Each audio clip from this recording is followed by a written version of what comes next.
Ondulation, la fiction. Nous sommes en 2050. La Terre s'apprête à compter 10 milliards d'habitants.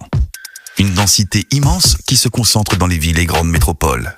Les défis ne sont pas démographiques ni économiques, ils sont avant tout écologiques. L'eau disponible pour produire de l'eau potable est devenue une denrée rare. Les prédictions des Nations Unies auront vu juste. Une personne sur 4 vit dans un pays confronté à une pénurie chronique ou récurrente d'eau douce. La qualité de cette eau, elle, est sous haute surveillance. Si la rendre potable est devenue essentielle, cela implique des coûts et des moyens supplémentaires. Dans ce contexte, et face à ce constat, un journaliste va devoir mener l'enquête après qu'un drôle de message lui sera parvenu. Une invitation à remonter le temps. Direction l'an 2025. Notre enquêteur part ainsi à la rencontre de différents experts qui vont lui permettre de comprendre les enjeux et voir ce qu'il est possible de faire à cette époque et dans les années qui suivent pour tenter d'améliorer la situation d'ici à 2050. Vous écoutez Ondulation, la fiction. Épisode 2. Rendez-vous mystère. Un peu flippant cet endroit. Alors, qu'est-ce que je dois faire maintenant ? Soyez les bienvenus dans les locaux de notre agence. Cet endroit doit rester top secret. Suivez le couloir et poussez la porte de droite. Ok, c'est parti. Porte de droite... Ah, ça y est, nous y voilà. Ouf, elle est verrouillée, on dirait. Veuillez activer la reconnaissance faciale. Approchez-vous de la caméra. Ah, oui, ok. Voilà, vous me voyez là ?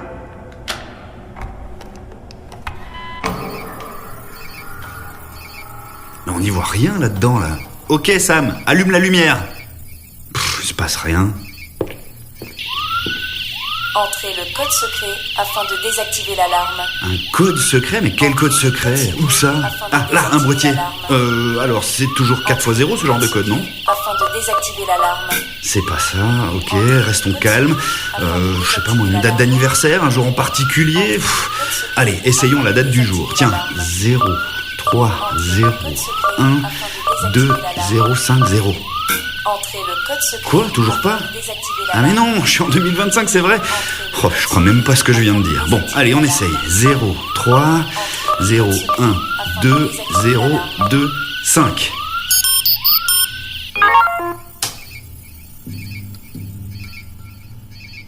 Mais qu'est-ce que c'est que cet endroit ? Et qu'est-ce que je dois faire maintenant ?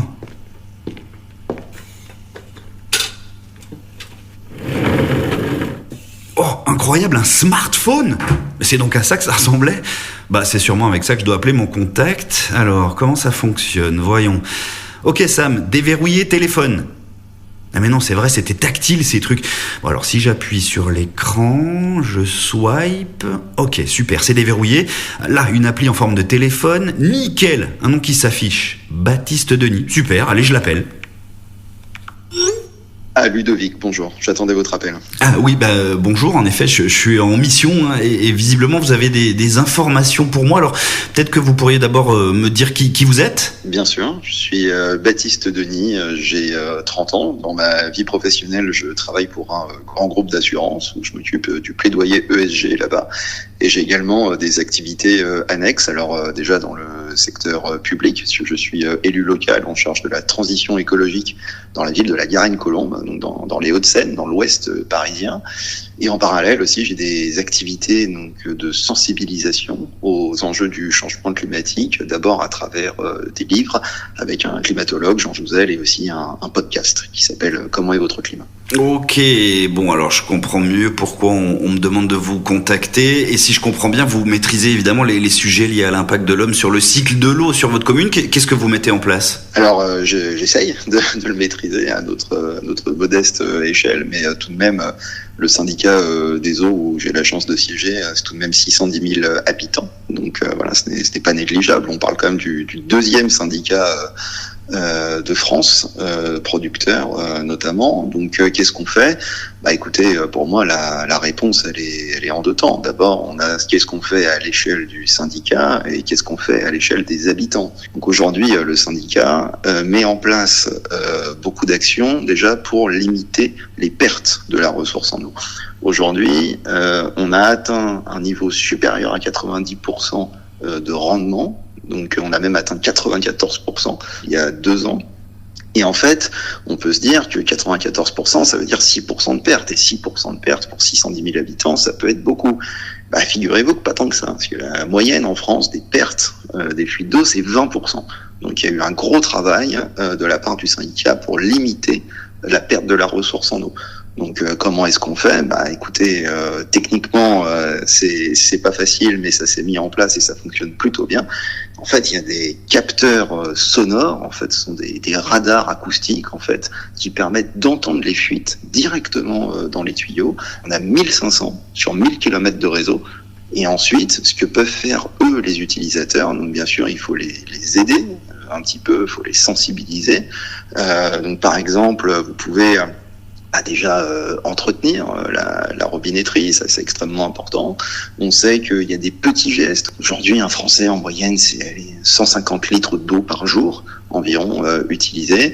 Si vous réduisez votre temps sous la douche, si vous utilisez un mousseur d'eau, alors un mousseur d'eau, c'est cette espèce de petit embout en plastique et en métal que vous mettez sur votre robinetterie qui permet de réduire le débit. Et bien voilà, ces petites actions, en fait, ça permet de réduire directement votre consommation d'eau. Mais ça, bien sûr, il faut l'expliquer à la population. Oui, donc si je comprends bien, la place des élus, si on peut dire, elle est capitale dans cette transmission et cette sensibilisation, non ? Vous jouez un rôle majeur en tant qu'élu. Pour moi, la place des élus, elle n'est pas capitale, elle est cruciale.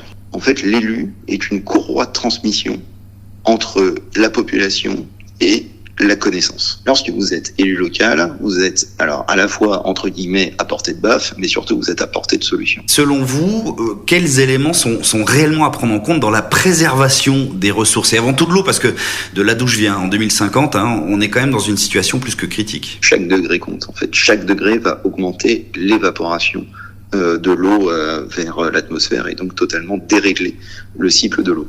En fait, moi, il y a une chose qui me rend optimiste, c'est que la quantité d'eau sur Terre n'a jamais bougé. Rien ne se crée, rien ne se perd, tout se transforme. Le problème, c'est qu'elle se déplace et de manière extrêmement inégale.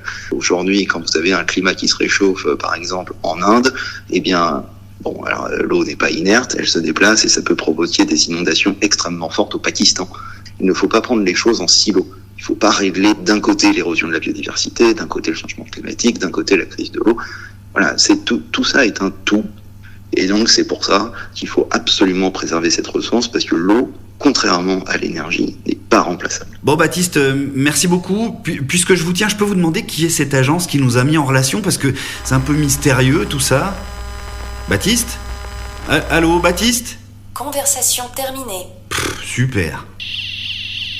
Système de sécurité activé. Veuillez évacuer la je salle. sens qu'il faut que je m'en aille, moi. Système de sécurité activé. Bon, alors, maintenant, je vais où ? Tiens, si j'essayais la porte d'en face, là. Pour une fois, pas besoin de code, dis donc. Wow, on dirait bien que je suis dans le centre informatique de l'agence, là. Ludovic, vous me recevez ? Oui, bonjour, qui êtes-vous ? Je suis Laurent Génaud, directeur de la collectivité Haut du Bas-Rennais. J'ai eu vent de votre mission, je vous ai contacté parce que j'ai des informations à vous donner.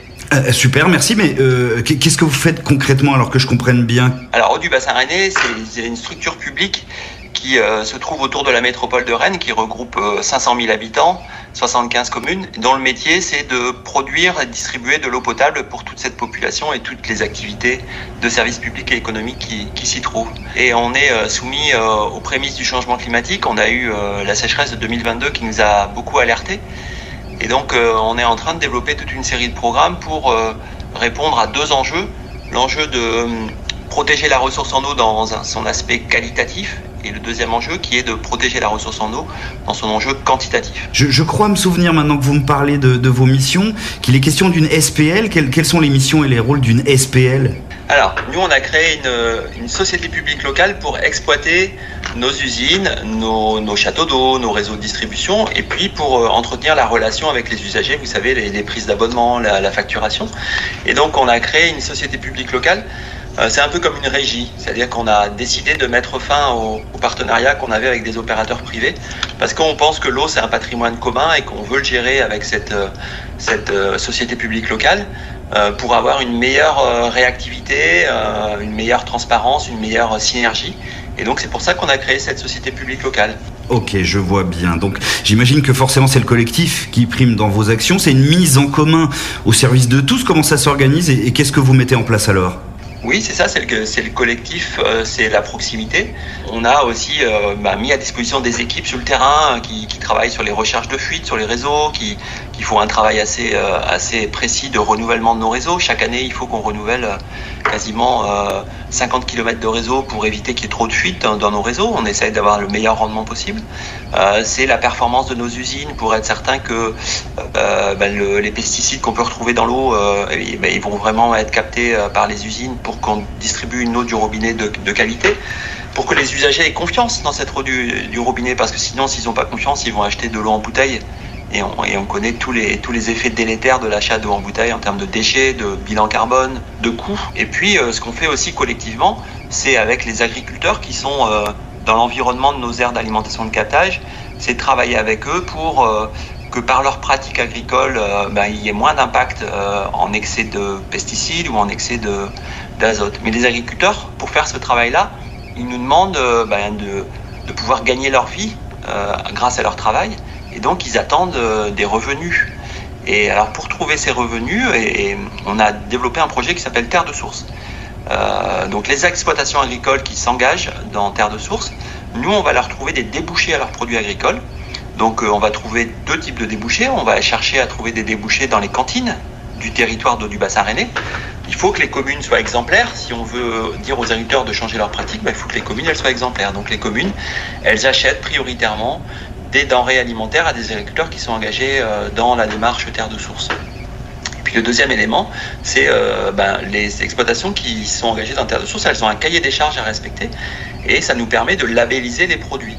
Et donc les habitants de Rennes peuvent trouver des galettes de sarrasin dans les rayons des magasins, elles peuvent aller à la boulangerie acheter du pain Terre de Source, la baguette Terre de Source. Et donc ces produits-là, ils sont un peu plus chers que les produits classiques qu'on peut trouver en grande surface.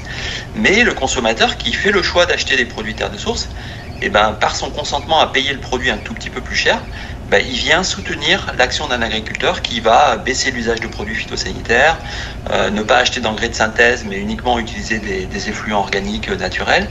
Et donc l'agriculteur, c'est gagnant-gagnant.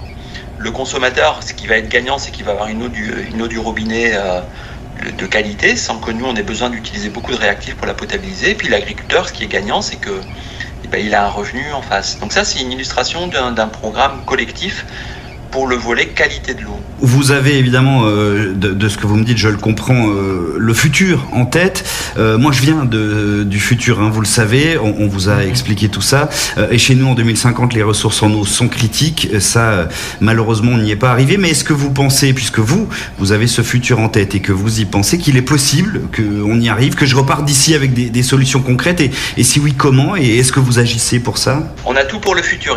On vient de faire une campagne de communication qui s'appelle On a tout pour le futur, pour montrer que finalement, avec un seau pour récupérer l'eau de pluie, un sablier pour compter le temps sous la douche, on a plein de petits ustensiles qui nous permettent de nous préparer au futur. Et puis aussi, pour se préparer au futur, il faut faire de la recherche et du développement. Donc il faut aller voir les chercheurs dans les universités qui nous entourent pour nous aider à faire le diagnostic de la situation et trouver des bonnes solutions. Donc nous, c'est ce qu'on fait à Rennes. On a créé une chaire eau et territoire avec les chercheurs de Rennes pour nous aider à mieux comprendre comment il va falloir gérer nos ressources en eau, comment remplir nos barrages l'hiver, comment économiser peut-être les nappes souterraines l'hiver pour pouvoir les utiliser l'été, enfin avoir une stratégie intelligente de gestion de nos ressources en eau. Peut-être l'intelligence artificielle nous aidera demain aussi à prendre les bonnes décisions quand on a beaucoup de paramètres à prendre en compte. Mais je suis convaincu que les habitants de Rennes peuvent aller chercher 20% d'économie chacun sans renoncer à leur confort de vie. très bien. En tout cas, je retiens aussi que je suis ravi de savoir que l'intelligence artificielle vous est déjà utile en 2025. Tant mieux, parce qu'on s'en sert beaucoup, nous, dans le futur, vous imaginez bien. Elle nous aide à piloter nos consommations énergétiques en 2025, l'intelligence artificielle. Très bien. Je pense que c'est encore une leçon qu'on a oublié peut-être de retenir à mon époque. Système de sécurité activé. Veuillez évacuer la salle. Et allez, c'est reparti. Système de sécurité activé. Veuillez évacuer la salle. Ondulation. La fiction. Dans le prochain épisode. Eh oh, y a quelqu'un ? Oh, vous là-bas, là, arrêtez-vous ! Ok, on y est. Ah Ludovic, je me doutais que vous alliez venir jusqu'à nous. Nouvelle destination enregistrée.